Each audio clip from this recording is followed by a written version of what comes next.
your president said that he was going to be forthright in his remarks. I hope I'm never on the wrong side of the argument if he becomes more than forthright. I can't speak for RTE, but I don't have any objection. I would be quite willing to participate in a forum that discusses the changing nature of the media landscape. I'm quite happy to hear those inputs. I mean, I don't agree that it is dismissive to remark on the fact that the independent sector is largely comprised of commercial undertakings. I don't think it's dismissive to refer to that. And I don't think that, the entire problems and difficulties confronted by the rapidly changing media landscape should focus entirely on RTE. It's very difficult to have the debate without RTE being included. But I think the proposition that all of our problems will be met if only we deal with constraining RTE, I don't think is entirely the case either. I think in the debate as well, it would be important that the role of the minister or the role of government is acknowledged in the sense that, for example, it too has to contend with certain obstacles. And I noticed that one of the things John hasn't referred to and doesn't refer to in his article in the Irish Times this morning is the advice that I have in respect of state aids and the obligations that state aids imposes on me. But anyway, these are just some of the issues that we have to address. And I repeat, I can't speak for RTE, but I'm very happy to participate in such an exchange, and I think it could be to the benefit of everybody concerned, because notwithstanding the fact that it is true that you are and were founded as commercial enterprises, the landscape has changed dramatically, and your companies do public service output of merit, and that has to be acknowledged and recognised and preserved as far as I'm concerned, because I think the role of the independent sector is critical in the media landscape that we have now. So, Chairman, thank you for the invitation. I'm glad to be here. I'm glad to see that the industry is engaging with the concept of the future of media in an open-minded and constructive fashion, and looking across the media industry for inspiration and lessons. Even in ordinary times, this would be wise, but the times that we're living through, as your President has just said, are not normal. The media sector in Ireland is in the midst of a period of profound, even destructive change. There is more to this tale than the sad but ultimately simple story of economic decline, though, or even the obvious rise of online advertising. Rather, we're living through something akin to the perfect storm, where a series of factors are combining to reform and reshape the Irish media landscape entirely. And like structural change everywhere, it's seldom an entirely pleasant process for those who are involved. In and of itself, the boom and crash cycle has been terribly destructive for media. The property bubble drove advertising revenues to new and unforeseen heights and led to the overvaluation of many media assets in Ireland and insulated companies from some deeper structural shifts that were going on elsewhere. When the veil fell, Irish media had further to fall, having to deal with the combined forces of a recession and several years of pent-up structural change.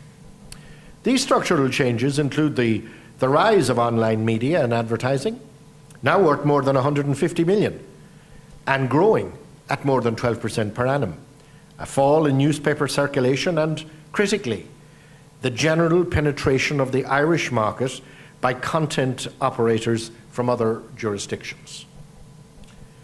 These developments have had their effect across media in Ireland, as major advertisers have brought their marketing effort in-house and, in many cases, pulled them out of Ireland entirely.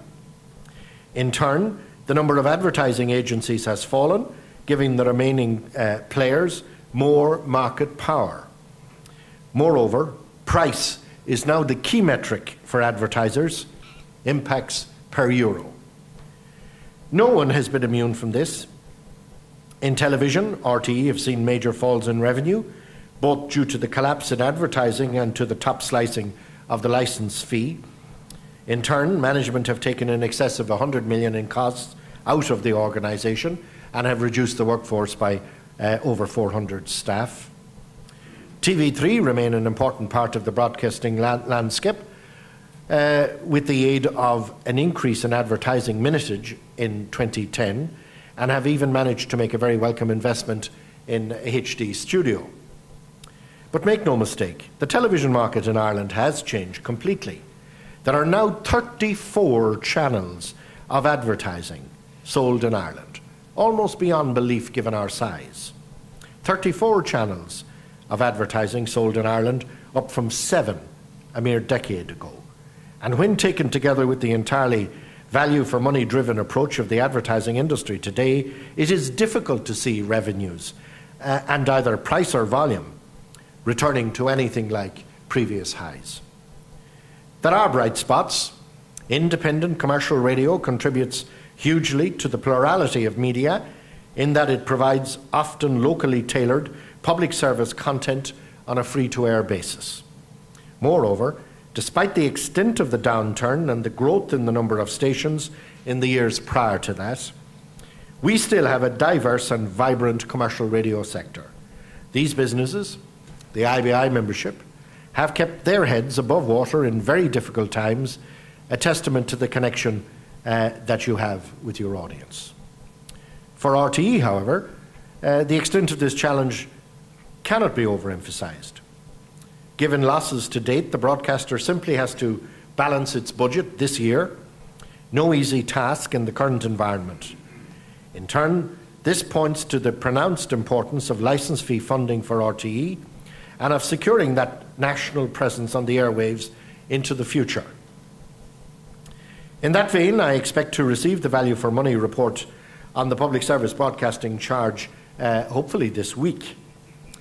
However, to my mind, and even before studying the report, whatever logic existed for a move to a device-independent charge 2 years ago, the case now is even more compelling.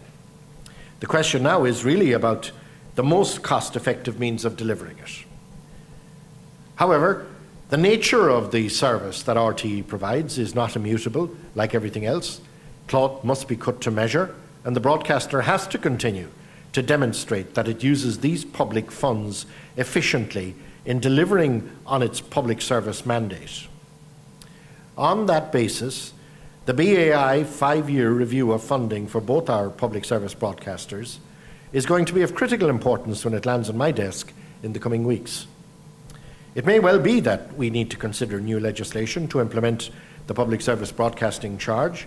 Such legislation could obviously be used to deliver on any recommendations made by the BAI or their consultants that government sees fit to implement. For government, this is a challenge. The principles underpinning government policy in this space are clear. We need a free, robust and diverse media. Bringing that about is less easy. Simply put, there are relatively few levers available to government. We have revised media mergers legislation almost concluded, likely to be published this term. But this type of legislation has some obvious limitations. It can't force plurality into being, only stop certain types of activity that might limit it. Similarly, EU state aid law places clear limitations as to how and where we can use public money, if, of course, we had any money to spend in the first place. On the one hand, I hope that the move to the charge will mean that we will thereby address evasion, and the expectation would be that there would be more money as a result of that. On one hand, this points to the central importance of focusing state funding on RTE and TG Cahir, of maintaining a critical mass in the broadcasting space, rather than spreading any funds meagrely across a large number of players. But on the other hand, it underlines the importance of the commercial radio sector at national and local level, and of keeping the regulatory framework around that sector under continued review. The fact radio may well seem more robust than a lot of other media because of the local element, or the fact that people can listen while doing other things, or that it can carry advertising that is very close to the consumer, should not blind us from the challenges that are coming. Digital audio broadcasting looks very much like a false start, even if there were a market rationale for it in the Irish market context. No, as with so much else, radio is ultimately going to have to go online. It may take a while. There are a lot of FM radios out there in cars or on windowsills around the country, but there are relatively few new radios sold, certainly relative to the number of smartphones or other connected devices, and that is where the audience is going, not just for radio or TV, but for everything. This is why events like today's are so valuable.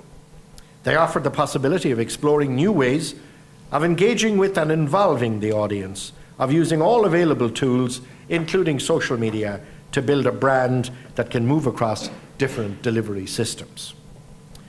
Critically, this is just the start, the first phase of what promises to be a long process of convergence.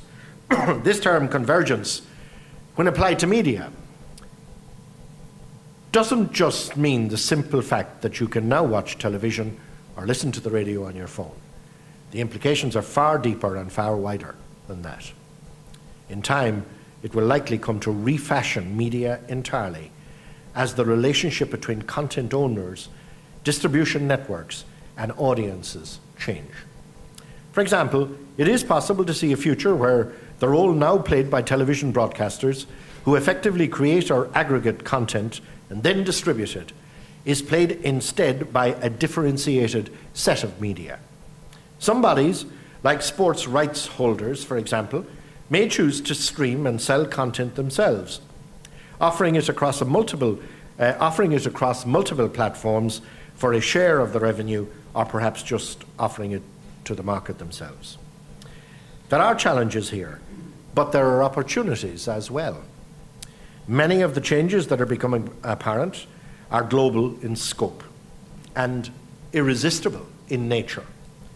The trick, insofar as there is one, is not to try and stop them or pretend that they're not happening. It is to ride the wave, to use all of the tools that are available. Government, the state, cannot afford to step back from this process either. We already have a series of market interventions and schemes, like Sound and Vision, supporting the broadcast industry or regulating it. All of these will have to be held open to constant review in the coming years at national and European level. In fact, the Irish presidency has a debate next month on critical aspects of media convergence on foot of a Commission Green Paper on the same subject. For small countries like Ireland, operating close to much larger media markets and in the same language, there are particular challenges ahead.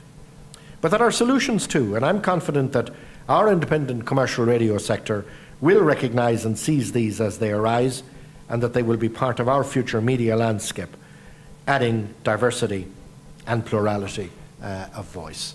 Thank you very much indeed.